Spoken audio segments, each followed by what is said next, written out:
وَكَانُوا مِن قَبْلُ يَسْتَفْتِحُونَ۔ یستفتحون کا ایک معنی ہے وسیلہ پکڑنا، کسی کو وسیلہ دینا، کسی چیز کو واسطہ بنانا۔ تو پھر اس کا معنی ہوگا کہ اس سے پہلے وہ اہل عرب آخری نبی کا وسیلہ بناتے تھے۔ جب ان یہودیوں کی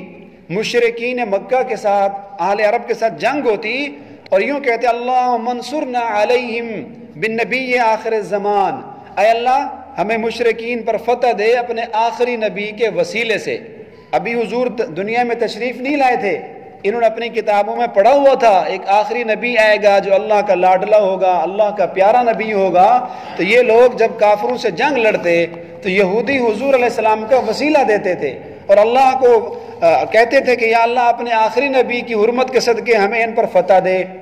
تو وسیلہ دیتے تھے۔ فلما جاءہم ما عرفوا، لیکن جب حضور دنیا میں تشریف لائے کافروں بھی انکار کر دیا۔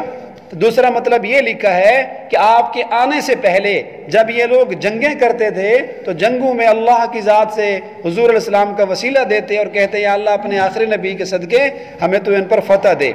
تو یہاں توسل اور وسیلے کا مسئلہ بھی یہاں سے ثابت ہوتا ہے کہ اگر کسی اللہ کے ولی کو، کسی نبی کو اگر یوں کہہ کر وسیلہ اس کا دیا جائے کہ اے اللہ اپنے نبی کے صدقے، اپنے نبی کے وسیلے سے یہ میرا کام کر دیجئے، یا کوئی یوں کہتا ہے کہ اے اللہ سیدنا ابوبکر صدیق کے واسطے سے میرا یہ کام کر دیں، یا امام ابو حنیفہ کے واسطے سے یہ میرا کام کر دیں، کسی اللہ کے ولی کا نام لے، یا اللہ شیخ عبد القادر جیلانی رحمۃ اللہ علیہ کے وسیلے سے اور ان کے صدقے سے یہ میرا کام کر دیجئے،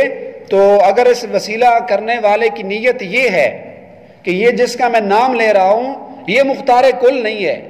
اور یہ ہر چیز میں مشکل کشا نہیں ہے، اور یہ جس کا میں نام لے رہا ہوں یہ عالم الغیب ہو کر اس وقت میرے پاس موجود نہیں ہے، میری بات سن نہیں رہا، اگر اس کا یہ نظریہ ہے پھر تو اس کا یہ وسیلہ دینا ٹھیک ہے کہ جس کا نام لے رہا ہے اس کو عالم الغیب بھی نہ سمجھے، جس کا وسیلہ دے رہا ہے اس کو مشکل کشا بھی نہ سمجھے، اور اس کو اپنے پاس حاضر ناظر بھی نہ سمجھے، پھر تو یہ وسیلہ دینا ٹھیک ہے، اس میں حرج نہیں ہے۔ اور اگر کسی قبر والے کا، کسی ولی کا، کسی نبی کا وسیلہ دیتا ہے اور اس کو مختار کل سمجھتا ہے کہ جس کا میں نام لے رہا ہوں یہ اللہ سے اپنا کام کروا سکتا ہے اور یہ ضرور کروائے گا، اور اسی کو سمجھتا ہے کہ یہ مشکل کشا ہے، پھر تو اس کے کفر ہونے میں اور اس کے شرک ہونے میں کوئی شک نہیں ہے، پھر تو اس طرح کا وسیلہ یہ جائز نہیں ہے۔ ہاں اگر یہ عقیدہ نظریہ ہو کہ اے اللہ یہ بزرگ آپ کا برگزیدہ آدمی تھا، آپ نے اس سے محبت کی تھی، اے اللہ ہم بھی آپ کے اس ولی سے محبت کرتے ہیں تو اس محبت کے وسیلے سے